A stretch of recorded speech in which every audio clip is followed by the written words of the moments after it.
Maladjusted Misfits. I'm Adam. And I'm Joe. You can't talk with your mouth full of peanut butter. We're the Maladjusted Misfits. Joey's jam made me hungry. And this is the one where we talk about friends. Can I have a spoonful? Okay. That was fast.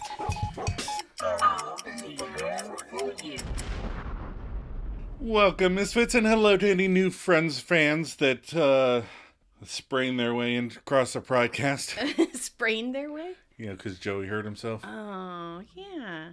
Every week we rewatch the next episode in sequential order. Do you want me to read that again? No, we're leaving it. It's just like that. They'll love it. They'll know that it's a Tuesday afternoon and I wasn't prepared. How has your week been so far? It's an accelerated week because we're recording ahead of schedule because we're going to be in Iceland. Yeah, we'll be in Iceland while you're listening to this. So, hi. Hi from Iceland. Reykjavik. Yeah. So just a reminder, TeePublic is where our shirts are located. The store is called The Maladjusted Misfits. Because we're the Maladjusted Misfits. We are. That makes sense. It does make sense. It's ironic that we named the store that. But we have a limited drop of t-shirts right now. You can get mugs, stickers, hoodies, whatever. Right. But then as time goes on, we'll add more to the store. Yeah, we're going to be adding more and more as we go. Yeah, it's going to be fun. So gonna be fun. Please check us out on TeePublic. Look for our store, The Maladjusted Misfits. What are we doing this week? This week is the one with the jam. Is it just the jam? Yeah, the one with the jam. The one with the jam. Not the jam plan, just the jam. What's the IMDb plot? Monica tries to get over Richard by using her free time to make jam and then considers artificial insemination through a sperm bank. Never mind. Phoebe is stalked by a man who mistakes her for Ursula. Oh, yeah. This is a controversial subject. Controversial episode. Yeah. It's not highly rated, but it's fun. All right, so our episode director is Kevin Bright. He's also our creator and executive producer. Mm-hmm. He also directed a few episodes of a show called Jessie. Oh. It was created by Ira Ungerleider, which I thought was super cute. Yeah. It stars Christina Applegate. Aw. A single mother tries to find love again with her new boyfriend, Diego, of whom her father disapproves. He disapproves of Diego? She gets help from her two brothers and two girlfriends at work, which is her father's bar. Oh, no. Yeah, sounds fun. It was on for a couple seasons, so... Oakley. Our episode writer, we have a new episode writer, Will Calhoun. Ooh. He wrote 6 episodes of Friends in seasons 3, 4, 5, and 7. Okay. He also wrote episodes of Caroline in the City and Grace and Frankie. Oh. I know. You like those. I do. When was our original air date? The original air date was October 3rd, 1996. Whoa. New to the movie top 10 that week were D3, The Mighty Ducks. Never saw it. That Thing You Do. Oh, I saw that one. And The Glimmer Man, featuring Steven Seagal and Keenan Ivory Wayans, where they track a serial killer named Joe. Any guesses? The Glimmer Man? False! The killer's name is The Family Man. What? Yeah, that makes sense. Maybe. I never saw it. Why is it called The Glimmer Man? You don't know. I don't know why it's called right. The Glimmer Man. Interesting. We will not be watching that. No. No, All Steven Seagal's... No, I'm not doing that. Yeah. There was that one movie where he was on the submarine where he's a cook or something. Yeah. That was weird. Is that a submarine or a Navy ship or something? Boat. Yeah. Oh, okay. That's the only Steven Seagal movie I've ever seen. Yeah, me too. I think I might have seen the sequel to that too. Oh, really? Under Siege and Under Siege 2. Oh, that's it. Under Siege. And then I think we saw Executive Decision. Oh. But I think he dies right away in that. Really? I think they do a bait and switch. Like they think he's going to be and then it's a Kurt Russell movie. Oh, cool. Are you ready for some trivia? I am ready for some trivia. Awesome. So Matt LeBlanc actually dislocated his shoulder Yeah. on the last episode, right? Mm-hmm. So he was attempting a sight gag. He tripped over the coffee table. And then so as a result, his arm was in a protective sling Right. at the beginning of this episode.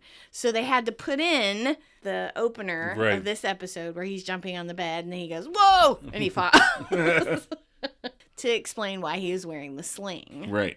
So after Matt LeBlanc injured himself, he was rushed backstage to receive medical attention and was surprised to see Anthony Edwards, who was in ER. He just happened to be on the soundstage next door, and he was dressed as a doctor, the Dr. Mark Green that he played on ER. Right.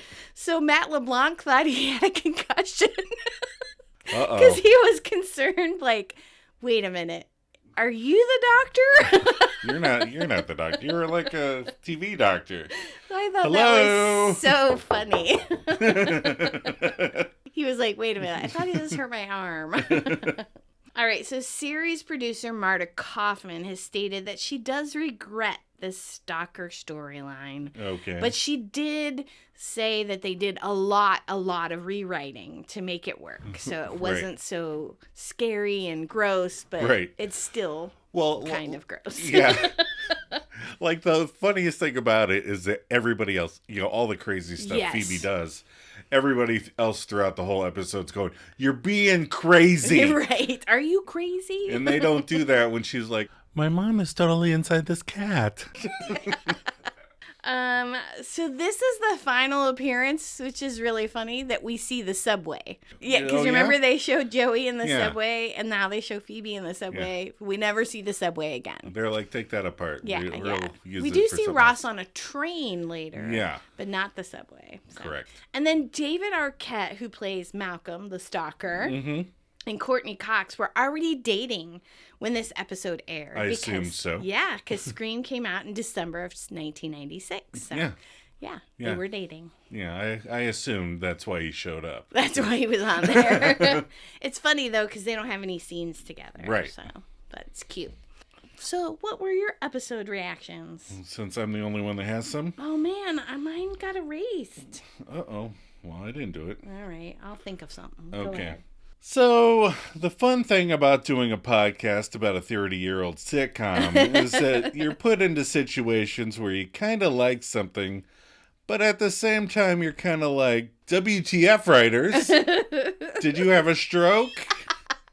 I mean, I think this is why the Phoebe episodes from season 1 or 2 have the lowest scores. Oh, okay. Because they're trying to be so crazy with her. Yeah. And I think they needed at least one or two weirdo writers on the staff that were like, no, weirdos aren't that crazy. Right.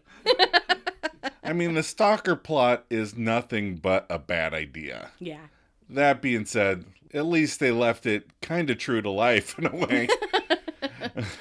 Because she just kind of has to break it off and go, whoa, you're nuts, bye.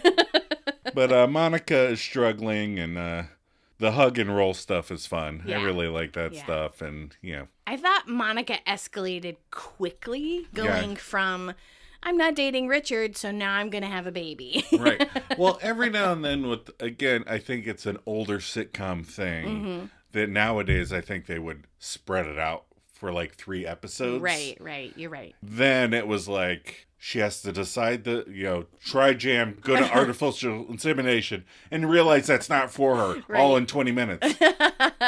And again, last week's episode was a bottle episode, so it took place all real time, and this could have taken place over several weeks. Right. Yeah. Yeah.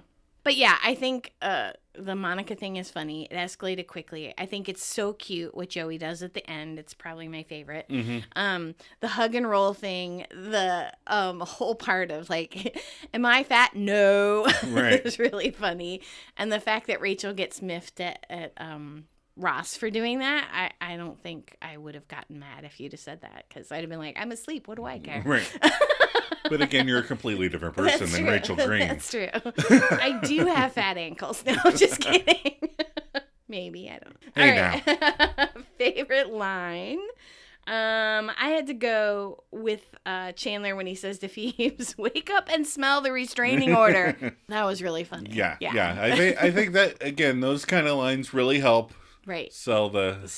It's creepy, but we know it's creepy. Yeah. Right. And I'm going to go with another Joey line that I say kind of often. You do. I don't really say it necessarily about the things he's saying it about, but put your hands together. That's right. I think it's funny that Chandler looks really grossed out about it. Like, come on. Right. Like, seriously? Maybe jam on a girl, come on. He's never put jam on a girl. He's like, it's too sticky. All right, favorite moment, I already said it, it's got to be the one-arm hug to Monica. Aww. It's just so cute. And then he says, oh, that would have been cool. And he goes, never mind, I'm sorry. And he hugs her again. It's really cute. Yeah. I like it. Favorite moment for me, I'm going with Ross teaching Chandler the hug and roll on the couch. The two of them look just uncomfortable enough, but they kind of look comfortable with each other at the same time, so it's fun. I think it's a good little balance thing. Favorite outfit, I went with Monica's outfit when she drops off the last jar of jam to Joey in Central Perk. Okay. It's a cute little dress, and then she has on these cute little shoes. Mm-hmm. She looks cute. It's just a little simple dress, but I like it. Yeah. And I went with PBs. Sorry. I went with Damn it, I did it again. That's twice. And I went with Phoebe's purple stocking outfit. Oh, when she's in the subway. When she's stalking Malcolm. Yeah. And she has got, her little jacket on and a little purple dress and shoes. And those shoes are so cute. Yeah. Totally cute. All right. Themes we explored this episode. Mm-hmm. Stalkers. I don't want to say it, but it has to be said. We're going to say it more than once. It's definitely a theme. And theme 2, making plans. Jammer man. Theme 3, tricks to get out of cuddling. Oh, I like cuddling, but I snore. Yeah, you do. I would say before we hit 30, we cuddled while we slept. But then after that, we were kind of like, okay, you roll over, I'm going over here. And theme 4, women talk to each other about everything. We just learned that. That's right. Why is he forgetting that all of a sudden? All right, we're going to take a quick break before we break down the episode. We'll be right back. Bye, sweetie. Bye, honey. Mwah. Okay, the sleeping thing. Very tricky business, but there is something you can do. What? I thought you were cuddly sleeping. No, not cuddly, not me, just her. I'm like you, I need the room. Okay, come here. Okay, you're in bed. Yeah. Hey now. I'm going to use a cushion. Yeah, here. Okay, you're in bed. She's over on your side, cuddling like a monster. Now you wait for her to drift off, and then you hug her and roll her over to her side of the bed. And then you roll away. Hug for her, roll for you. Okay. The old hug and roll. Yeah. Okay, one question. Shoot. You're pretending the pillow's a girl, right? Yes. Why would it matter? Fine, no. I was imagining Idris Elba, okay? I feel like he'd be a warm, like a cuddling radiator. I mean, I was just I would cuddle Idris Elba.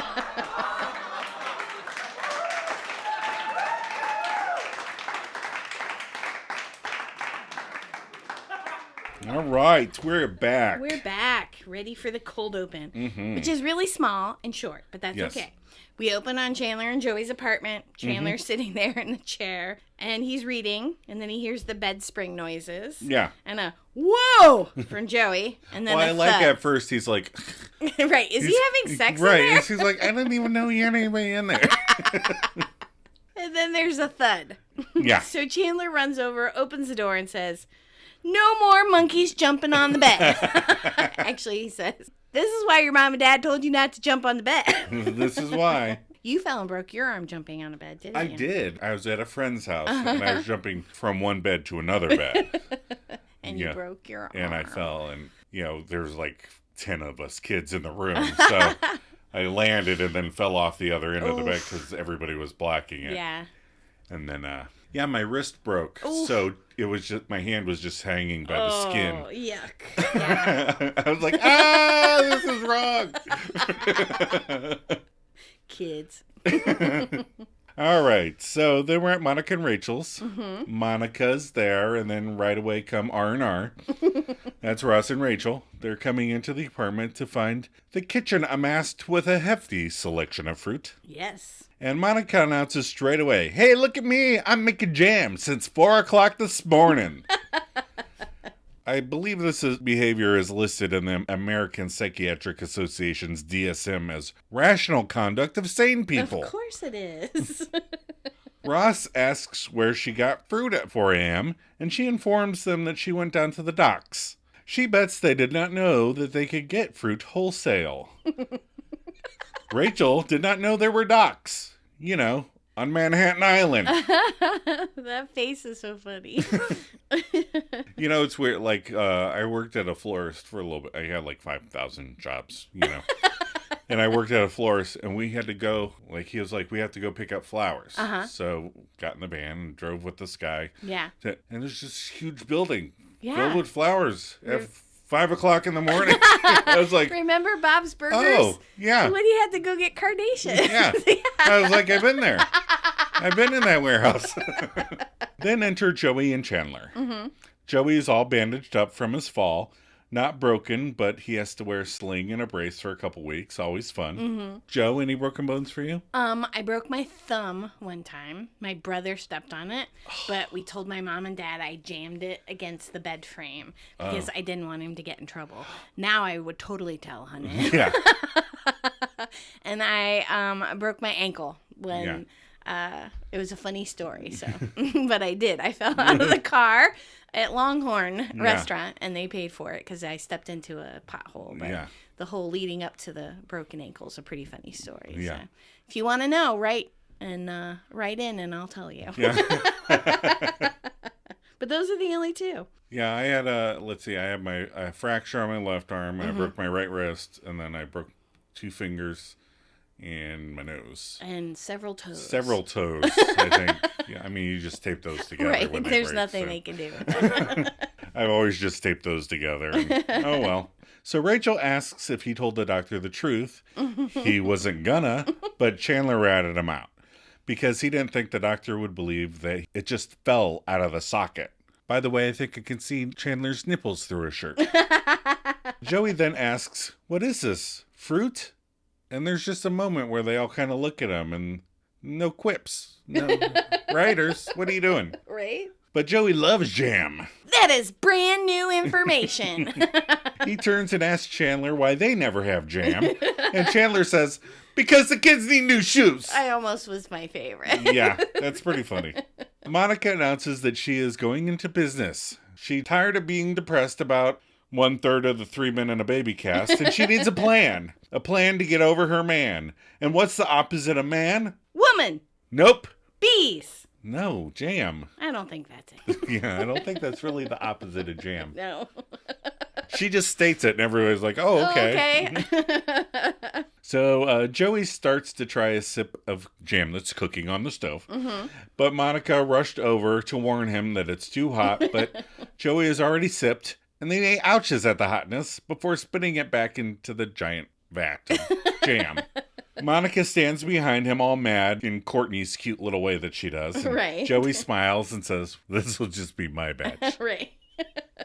Can you imagine how hot that would have been? Whenever I try and give you something out of the pot, you're Right. like blowing. Yeah. Like for like 5 minutes because you're like, no, it's too hot. And that giant pan, he would have felt it. Yeah, exactly. Of course, it's just a set with no working stove, probably.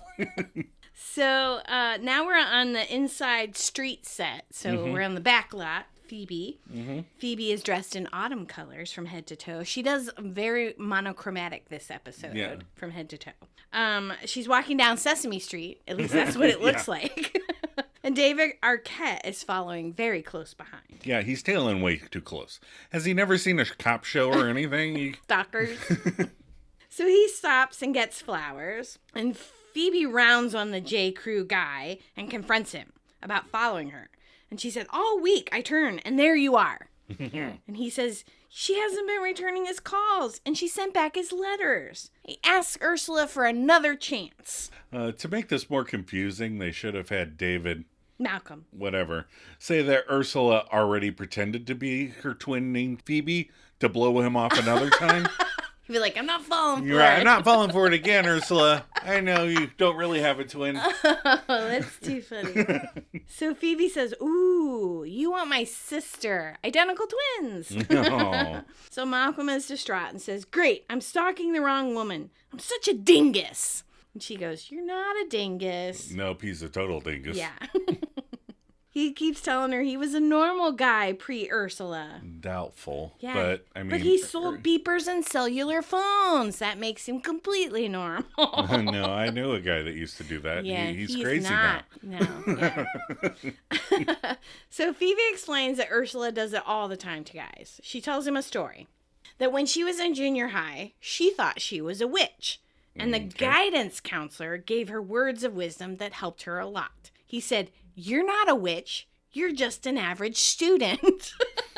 Stalker guy doesn't get it. Yeah, he looks at her like she's crazy. So she says, well, just get over it. So this was a elementary school guidance counselor? Junior high. And she tells him he seems nice. And he thanks her for being nice. Stalker guy, are you ready for a cup of coffee? Always. That's the stalker guy. Yeah, it's creepy, and I don't like it. And then she tells him he doesn't have to follow her anymore. He can walk beside her. They should give him Erica Ford's number so Right. he can follow her. They can stalk each other. All right, so now we're at Monica and Rachel's, and R&R walk in again. That's the second time they start off a scene walking into the apartment. This time, most of the fruit has been jammed and jarred, and there is a note from Mon saying she went out for more jars.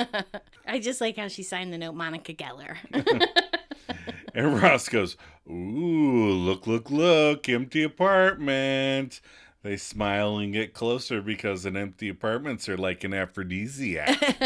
when we have the house alone. Hey, no. Sorry. It never happens. Being alone, I mean, not the other thing.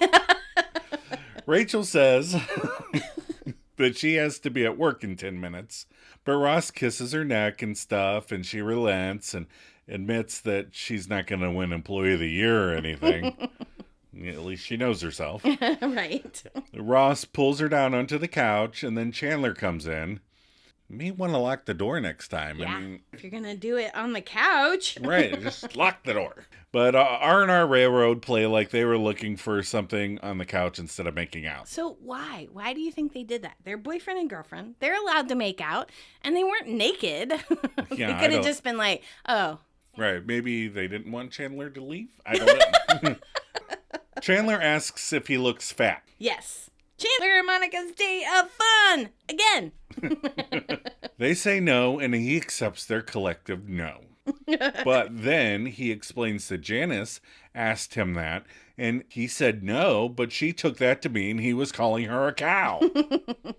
And then Rachel does this cute little, walk us through it, honey, walk us through it. I like that part, too. And Chandler agrees, and apparently Janice said, hi, do I look fat today? And he looked at her. Whoa. Whoa. Ross interrupts. The relationship people on the couch are giggling at Chandler's silliness. Right? You looked at her. You never look. Rachel is smiling and shaking her head like, yeah, we love this trap that we do, where we ask that and then yell at you if you look. Ross explains, you never look, you just answer like a reflex. Do I look fat? No. Is she prettier than I am? No. Does size matter? No. And it works both ways. Chandler decides to pull up a chair while asking, okay, you just both know this stuff? And they explain that after so many fights, you pick up on things. And Roth starts in with a for instance. Janice is coming back from a trip, and she gives you two options. Number one, she'll take a cab. Or number two, you can meet her at baggage claim. That's easy. Baggage claim. Wrong. Now you're single. It's secret option 3. Pick her up at the gate to show that you... Oh, wait, you can't do that anymore. baggage claim is fine, I guess. Right, you can't get to the gate. Yeah, you can't do that anymore. Chandler is having fun learning now. And he happily asks another quandary he's had. Janice likes to cuddle at night, which he likes, but sleepy time is sleepy time, so how does he tell Mrs. Cleanwrap that he needs some space without calling her fat or something? Rachel does a sickening bit of cuteness saying that they can't help there because they're cuddly sleepers. Then she realizes she's late for work and asks if they're coming down, and Ross is like, be down in a minute. And she tells Chandler good luck, and they blow kisses, and Rachel shuts the door, and okay, the sleeping thing. I like how he rounds on him. Yeah. Like, okay. Chandler makes fun of him by sassing, I thought you were cuddly sleepers. And Ross is like, no, just her. I'm like you. I need the room. So he takes him over the couch to demonstrate, the hug cuddling and roll, situation. And he kind of puts his hand on Chandler's leg. They kind of look at each other, and Chandler's a little freaked out. So he's like, I'm going to use the cushion. Yeah, use this cushion. So Ross, tells him to wait for her to drift off, and then you hug her, and you roll her over, and then you roll away, hug for her, roll for you. And Channa's like, all right, one question. You were pretending the pillow was a girl, right? And Ross is not amused. I called it she like 5 times while I was explaining this. You're thinking of jokes when you should be paying attention. That's why you don't know anything. That's right. So now we're in Central Perk. It's Rachel and Joey, but then when they pan out, you see Ross and Chandler sitting on the couch. Right. I hate when they do that. As far as note-taking. Yeah, exactly. Well, sometimes you're watching a scene and then you're like, oh, they're the only two there. And then Yeah. it's like, oh, everybody else is in the room. What's going on? So we open up on We Be Jammin' Joey. Mm-hmm. He's loading up a scone with jam, which really does look good. It's his own personal batch, I'm assuming, Yeah. because he spit in it. So he starts to ask Rach if she remembers when she was a kid and your mom would drop you off at the movies with a jar of jam and a little spoon. No. And Rach is listening and watching Joe and his jam and says, you're so pretty. There is a department head at my office that says that all the time. When you say something stupid, she'll be like, you're so pretty. You're so pretty. It's like one of those backhanded compliments. Yeah. But Phoebe comes in and weaves her yarn about the stalker. And she tells him she talked to him. And Joey asks if she's crazy. Well, he spits it. And then she says, say it, don't spray it. I'm not crazy. And that, took me back. I don't think I've heard say it, don't spray it for 30 years, literally. Right. It was so funny. You're just used to me spraying it all the time that you're just giving up. I don't even have to say it anymore. Anyhow, she says his name is Malcolm, and he thought he was following Ursula, but that's why he couldn't just talk to her. Because of the restraining order. And Chandler says, not feeling better about Malcolm. You know what's a red flag? A restraining order. I feel like not everybody knows the red flags. That's one of the redder ones. Yeah, this is a definite no-no. And he's not a kook. He's a very passionate and incredibly romantic guy who just got a teensy bit carried away. Mm-hmm. This is how that show, Worst Ex Ever, starts. Yes. We watched a couple episodes of that, and this is exactly how it starts. Yeah. He just does something tiny bit goofy or crazy, and you're like, it's not that bad. It's not that bad. He only locked me up for 6 months. But she insists they get along really well, and he's cute. And Ross says, you got a crush on your sister's stalker? And she says, no, I'm just helping him get over her, like I did with Joey when he went out with her. In the future, she's going to get a crush on her sister's fiance. Oh, that's right. So Joey spits some more and says, yeah, but I didn't stalk her. And Phoebe again with the 90s quip. I asked for the news, not the weather. So funny. I didn't stalk her. So Monica enters carrying a jar of jam, blackberry currant. And Joey goes, ooh. Chandler says, Joe, I gotta ask. Girl from the Xerox place, buck naked, versus a big tub of jam. And Joey says, Grandma's chicken salad. No, he says, put your hands together. Put your hands together. The writers are like, remember the girl from the copy store with the belly button ring we mentioned before? Do not forget about her. You're going to hate it. That's right. This is twice. 2 episodes in a row. Well, not 2 in a row. Oh, no, that's right. We've just been recording. Yeah. Oh, sorry. Mon tells him to take his time because that's her last batch. Oh, that lasted a long time. Yeah, I know. Rach asks her about her jam plan, and she says, like all people who think about turning their hobby into a profit, it's too expensive, and the jars would cost like $17. Yeah. The podcast costs like $17 a month Right. to make, too. Yeah, but not per jar. Not per jar of podcast. No, not per jar podcast. So her new plan is babies. And Chandler says, you're going to need much bigger jars. Yeah, I can't figure out how she got from I'm going to have a business to babies. She needed something to occupy her time. And what occupies your time more than anything? Children. Okay. But isn't she still a waitress at that diner with the wig and the boobies? Oh, yeah. Yeah. So that would have been my first, like, no way. You cannot afford to have a baby while you're working in a diner. Anyhow, she says she's going to have a baby. She says it's the most important thing in the world. And Ross says, what about Dad? And I took this the wrong way. Yeah. Because I thought he was like, what about our dad? He's going to be upset. Oh. But he meant, what about the father figure? Right, he's thinking more traditional terms. If she's having an artificial insemination, there will be no dad. Right. So I took it the wrong way. Yeah, well, you got there eventually. Anyhow, she says she cannot wait to find the right man. She'll be 56 before she can have a baby. And that's just stupid. Well, what she says is she took her 28 years to find one man. So if it takes her 28 years. Right. So she's counting when she was 4, she was looking for a man. She probably was. She was like, Dr. Burke. And he was like, not yet. That's gross. Oh, my God. No. So she says she can have a baby before she can have a baby. And that's just stupid. And Chandler offers. That's what's stupid. She says she doesn't need an actual man. She just needs a couple of his best swimmers. And Mon says, there are places you can go to get that stuff. And Rach offers, down at the docks again? Oh. Yeah, there'd probably be volunteers down there. I'm sure there would be. All right, then we're in Chandler's bedroom. It's Chandler and Janice. It's night. The couple is cuddling in their jammies. Chandler is practically sitting up in bed. And Janice says, night, night, bing-a-ling. Night, night, Janice. Oh, that cracks me up. I know. Then voiceover Chandler, or interior monologue Chandler, however you want to think of it, starts describing all the room on Janice's side of the bed. He thinks you could fit a giant penguin over there.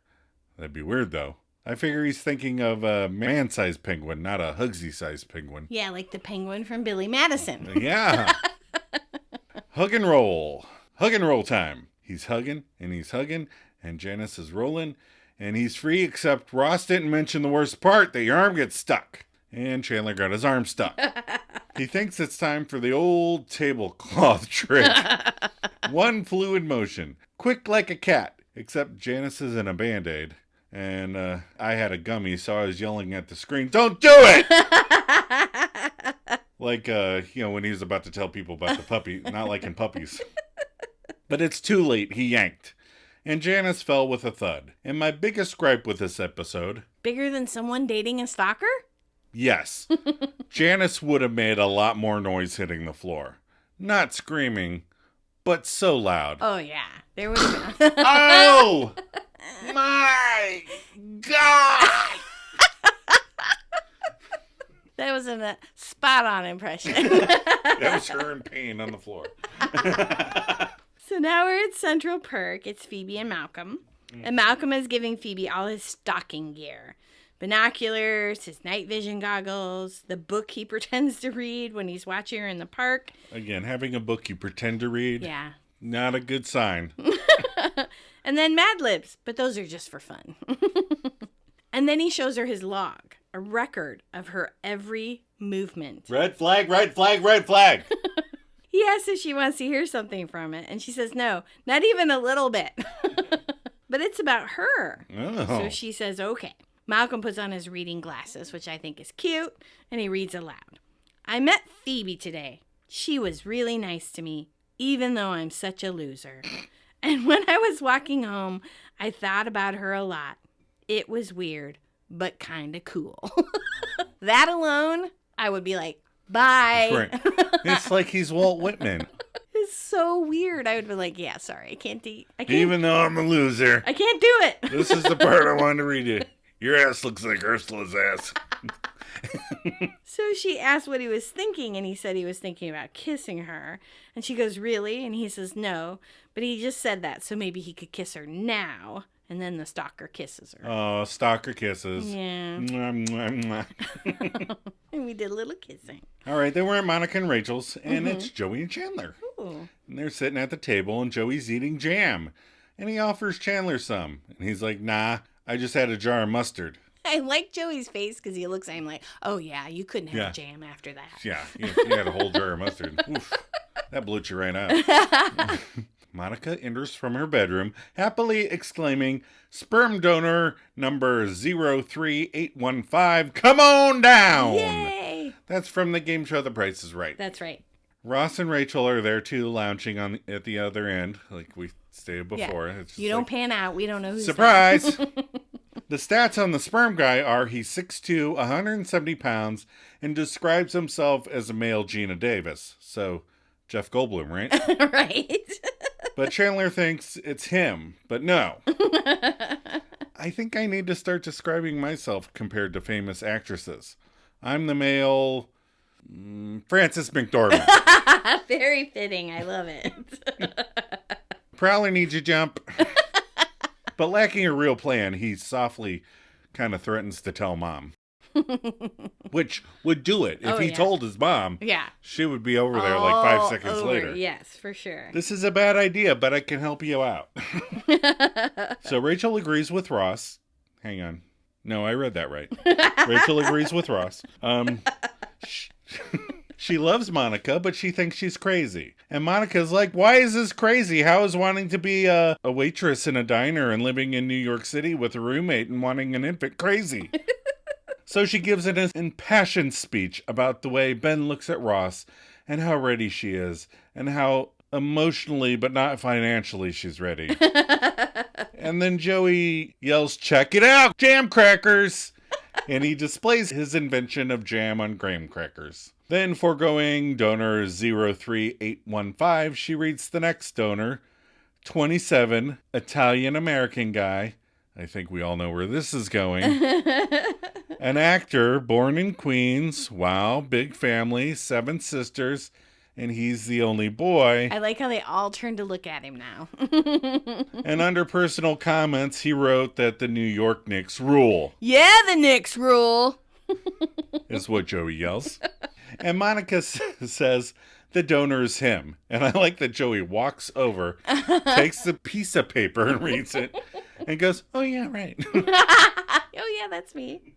Rachel asks him when he went to the sperm bank, and he explains that he did it after he did that sex study at NYU. He turns to Chandler and goes, remember that sweater I gave you for your birthday? And that's how you bought it? No, that's what I was wearing when I donated. I love the look exchange between Chandler and Ross. Yeah. Oh. Ross is like, throw it out. Joey's a little shocked that they have any of his boys left. I don't know why all the sperms are boys, but... Monica points out how competitive it is. Many men have worn sweaters down there. Even a rocket scientist. And Joey thinks he should have his Days of Our Lives gig on there. You know, like a resume. Right. Beef that puppy up. And Phoebe comes in and Ross asks about the maniac. And she says he's yummy. Oh, boy. How's the maniac? Yummy. That's... Right. When somebody asks you how your maniac is, that's not your response. Rachel questions this behavior from Phoebe. This guy was obsessed with Ursula for Cthulhu knows how long. He is just not going to stop. Watch Criminal Minds, Phoebe. Yeah, seriously. And Phoebe pulls out the night vision goggles of proof of his sanity.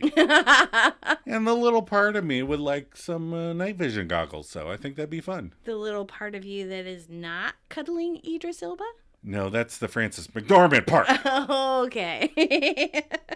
Okay, so Ross points out that Phoebe is taking the word of a guy who has night vision goggles in New York City, arguably one of the few parts of the country where they would be all but useless. Right. She doesn't think Malcolm is still following her, but they think Malcolm is still following her. Chandler tells her to wake up and smell the restraining order. That can't smell good, right? Like mold? Oh, no, I think it would be gross. Monica thinks if she likes this guy, trust him. And Phoebe thanks Monica. And then Joey suggests, or you could follow him to see where he goes. And then Monica says, oh, that's what I would do. Forget mine. yeah, I wouldn't trust him. I would definitely follow him. Right. That sounds more Monica. So now we're at Central Perk. Janice walks in with her baby. And Rachel says, OMG, what happened? And Janice, who has a bandaged wrist, says, crazy Chandler spun her off the bed. And Rachel says, wow, spinning sounds like fun. Janice cackles and says, I wish he was trying that Ross's hug and roll thing. Uh-oh, the jig is up. Ross's what?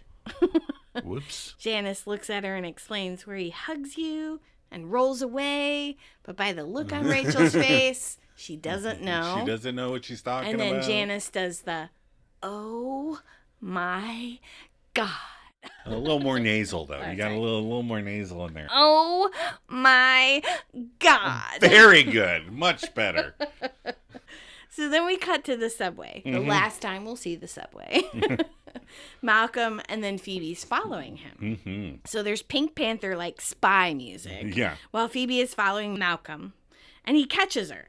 And she hides behind the garbage can and says she was looking for her old half-eaten sandwich. Because she only knows stalking from him, so she learned from the worst.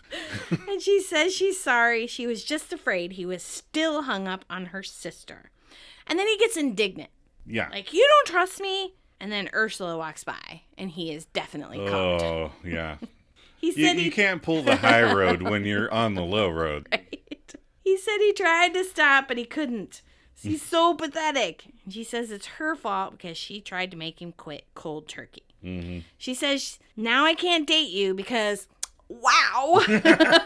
Now she realizes he's crazy. Yeah. But she will help him get over her sister. And she goes, you can stalk me. Oh, no. Yeah. She'll be like an Ursula patch. I don't think people need patches for stalking. I don't think stalkers need other stalkers to stalk. All right, so we're at Monica and Rachel's. Monica and Joey. And Joey comes in with an empty jar, and Monica is getting ready to go down to the old sperm bank. This time it's donor 37135. Brown hair, green eyes. She changes her mind so many times. Right. Because she doesn't know, because she's only 28. And Joey thinks, no kidding. And Monica's like, what? And he remarks that he thought she would have picked the blonde guy. He pictured her ending up with a tall, blonde, smart guy named Hoyt. Hoyt? It's a name. And Joey pictured Monica in a great house with a big pool. And Monica asks if he's a swimmer. And Joey's like, he's got the body for it. Should I be imagining other people's futures? It's so weird. That seems kind of strange to me.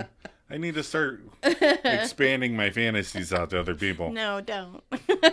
Monica likes the swimmer's body detail, and then Joey starts laughing, and they have a sign that says, we don't swim in your toilet, so don't pee on our pool. Because in his fantasy about Monica's future, he bought a corny sign. Isn't that funny? And Joey continues, you have 3 great kids. 2 girls and a boy? Yeah. And they're running around the deck, and Hoyt wraps them in a big towel, all 3 of them? And Monica realizes that she may want more than just the goop. Ew. Joey knows she feels bad, so he gets up and one-armed hugs her. And then reading the paper over her shoulder on the table, he goes, wow, this guy was an astronaut? That would have been cool. Monica's sad. For like a day, and then he re-hugs her. So while he's hugging her, on the DVD, there's a cut scene. Okay. So Malcolm climbs up the fire escape onto their outdoor patio and knocks on Monica's window. And Monica turns and says, she'll be back at 5. And he shrugs and she shouts, 5! And holds up her hand. And then Malcolm smiles and gives her a thumbs up. No. Yeah. So now he's full on stalking Phoebe. he's full on stalking Phoebe. Oh, no. But they're okay with the plan They're all on board for now until she's dead. I would be distracted by that, but I'm still distracted by the fact that I think Joey pulled a psychological manipulation on Monica to make her forget about the sperm bank thing. That's really cool. Plus, for all those people out there in listening land, getting artificially inseminated is expensive. Right. It's not cheap. No. So she's a diner waitress. Right. Who's already gone through her savings. Yeah, she's gone through all of her savings and just broke up with someone, and she's going to plunk down a bunch of cash to get artificially inseminated. All right. I digress. So now we're at the stinger. Yeah. Monica and Rachel's Chandler, Joey, and Rachel. Mm-hmm. So Joey's eating more jam. Mm-hmm. Says he called the sperm bank, and they haven't sold a single unit of Tribbiani. Oh. Nobody wants my product. As he tips the jam jar back and licks the inside of the jar. Well, wouldn't he get called? I mean, he would get a bump. He'd probably get cut. Some sort of cut. Yeah. Anyway, he probably forgot all about it. So he's covered in jam all over his face. Yeah, but comically covered in jam. Right. It says, maybe if they met him in person. And I love Rachel's face through this whole thing. She's just looking at him very contemplative. And she goes, you got a little jam on your face, man. And he says, ooh. And he takes one finger and wipes the corner of his mouth. Tiniest little... So Ross comes in and Rachel gives him the cold shoulder. Then they pan out and we see Chandler has been sitting on the couch the whole time. Right. And a regular vest. Yes. Not a sweater vest. No, it looked like a sweater vest because it's one that looks like a sweater vest from the back, but it's business in the front. Yeah. Yeah. Sucks. Oh, I hate that sweater vest. So Ross takes his magazine. So Chandler's sitting on the couch and he's reading a magazine. He takes the magazine and whacks him with it. He goes, women talk. You think you would have learned that from the last episode where they talked about it. Yeah. But that's it. That's the end. That's the end. Cut and print. That's right. We're going to take another quick break. We'll be right back.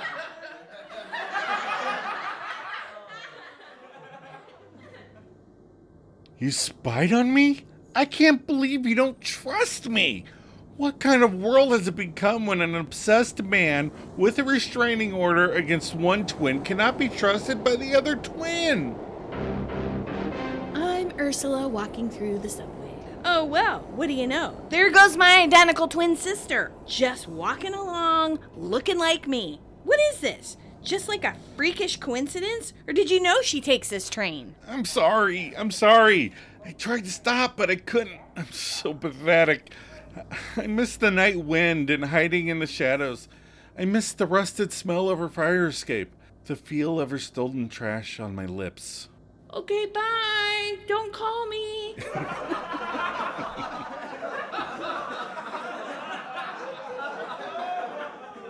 All right, we're back. We are back. So what do we learn from this episode? Joe, what did you learn? I learned that it takes Phoebe a few tries before she's turned off by stalking. Yeah. What did you learn? I learned that stalking is bad. You just learned that? And sperm banks are bad. And snuggling is bad. And jam is good. Oh my God. What are your final thoughts? Given Phoebe's dislike for her sister Ursula, how do we think she'd have felt if Malcolm had killed Ursula? Oh my God, that got dark. I think that I'm glad Monica didn't have a baby. That would have been an entirely different show. Yeah. 6 friends and a baby. All right, we already let loose the sweater vest tracker. Yeah. No sweater vest this episode. Almost 1, but this isn't hand grenades, so 0. So the overall count for the season is still 1, Yeah. but again, it's only episode 3, yeah. so... What's our IMDb rating for this episode? Okay, the IMDb rating is 7 out of 10 stars with 5,400 ratings. Oh. That's a $2,000 person dip from last week as far as ratings. It's not a favorite among fans. No. So I found a review. It's an 8 out of 10. So the reviews were like 7, 8s, and then 10s. So I picked an 8, somewhere in the middle. This one's called The One with the Jam by Comedy Fan 2010-23. Okay. They wrote it in June 2011. I'm a comedy fan. The best part of this episode is when Ross and Rachel give Chandler advice on how to act in the relationship, especially when he asks how to deal with Janice wanting to cuddle. And Rachel says that they're cuddly sleepers. But right after she leaves, Ross has some advice for Chandler. Yes, he does. Only it doesn't work out, and the scene of him trying to roll Janice away is super great. The story with Ursula's stalker is less fun. Huh. Good work by Lisa Kudrow, but I didn't like David Arquette's character. That's weird. You didn't like the stalker. And this is not because he acted badly, but because there wasn't much for him to do with it. Yeah, they should have shown the stalker doing his other things in life. Right? Joey eating Monica's jam all the time caused some very funny moments. And also the first scene where he hurts his arm by jumping on the bed. That's it. That's the review. Very nice. Thank you, comedy fan. What's next week's episode? The one with the metaphorical tunnel. Oh, this is the one where he breaks up with Janice again? No, he's going through the tunnel to commit to the relationship. All right. Well, I'll give the synopsis if you want. What's our synopsis? Phoebe does an Estelle impression after she forgets to tell Joey about an audition. Ross gets pseudo-mannish after Ben plays with a Barbie doll. And we find out about B. Chandler tries to get over his fear of commitment by embarrassing himself. I like that part. The barley party. Are you ready for some maladjusted content? I am ready. Yay! So what did we watch this week? Well, again, we're trying to catch up, so it hasn't been a full week. Right. But we did watch the first 2 Christopher Nolan Batman films. Yes, very good. I haven't seen those in a while. No, we haven't. Heath Ledger is an amazing Joker. Yep. I do like him as Batman, but I do like the new Robert Pattinson Batman too. Yeah. Like, every time there's a new Batman, it kind of gets better. But I say kind of because even though George Clooney was okay, I just... Well, no. Yeah. George Clooney, I mean... He was good. That movie was terrible. Oh, that movie was Yeah. terrible. I don't like either of the Joel Schumacher ones. Yeah. But yeah, I'm a fan of the new Matt Reeves one. Yeah. But yeah, the Christopher Nolan ones are pretty good. Yeah. I really like The Dark Knight, as does everybody else in the world. Yeah. So yeah, that's what we watched. And then, like I said earlier, we watched a couple of those worst exes ever. Yeah. Still haven't watched Umbrella Academy because we're busy. We're trying to catch up on our podcast, so we haven't been able to watch a lot of TV. And next week we'll be in Iceland, baby. We'll be in Iceland, baby. We'll send you a sound clip from Iceland. It'll be a Iceland-versary. Iceland-versary, yes, that's right. 30 years. And your birthday. 30 years and my birthday. Yeah. All right, you ready to wrap this up? Yeah.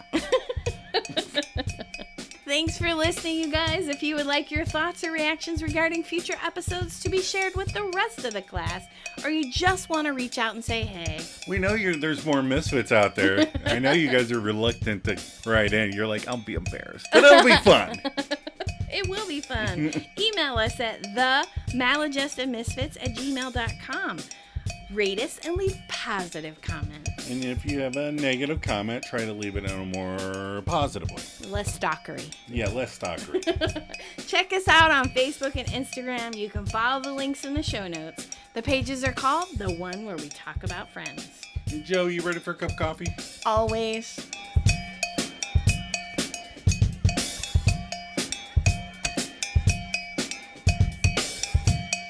Lips moving, still talking.